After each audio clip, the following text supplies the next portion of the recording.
তো বেরিয়ে পড়লাম ব্লগ করতে, সাইকেল নিয়ে বেরিয়েছি, সঙ্গে একজন আছে।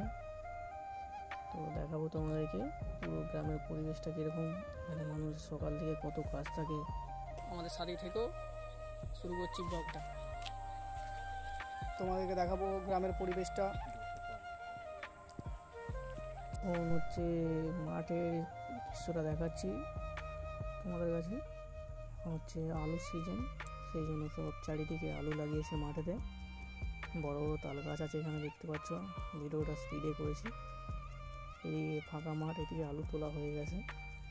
পাশেই আছে ধানের জমি, এখনও তারা ধানটা তোলেনি, বীজ ধানটা। তো দেখতে থাকো পুরোটা।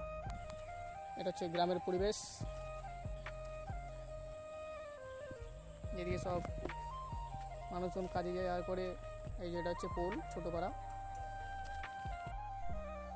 দেখতে পাচ্ছ। এখানে সব মাঠে ধান লাগিয়েছে, এই যে এখন এই ছোট ধান।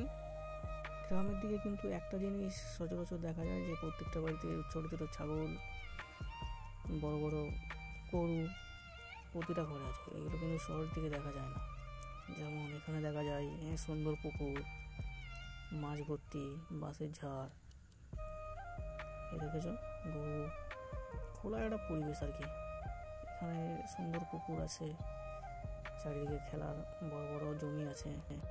সকাল থেকে উঠেই এই গরুর কাজ, এটা সেটা হাবি জাবি, মাঠে যাওয়া, ধান কাটা আর করা, নানা রকমের কাজ আর কি। এখানে যেমন আমাদের বড় বড় ইয়ে থাকে, ব্রিজ থাকে, ব্রিজের তলা দিয়ে জল বয়ে যায়। এখানে কিন্তু সেরকম না, এখানে দু সাইডে গর্ত খোঁড়া আছে কেঁদেলের মতো। তার উপরে যাতায়াতের জন্য একটা ছোট মাচার মতো পোল বানিয়েছে, ওপারের মানুষ এপারে আসতে পারবে, যেতে পারবে। সেই কারণে বড় গর্ত, যখন জল বাড়ে গর্ততে জলে পরিপূর্ণ হয়ে যায়। দেখতে পাচ্ছ সব মাঠে আলু তুলছে এখনো। তো আজকে এইটুকু, কেমন লাগলো জানাবেন।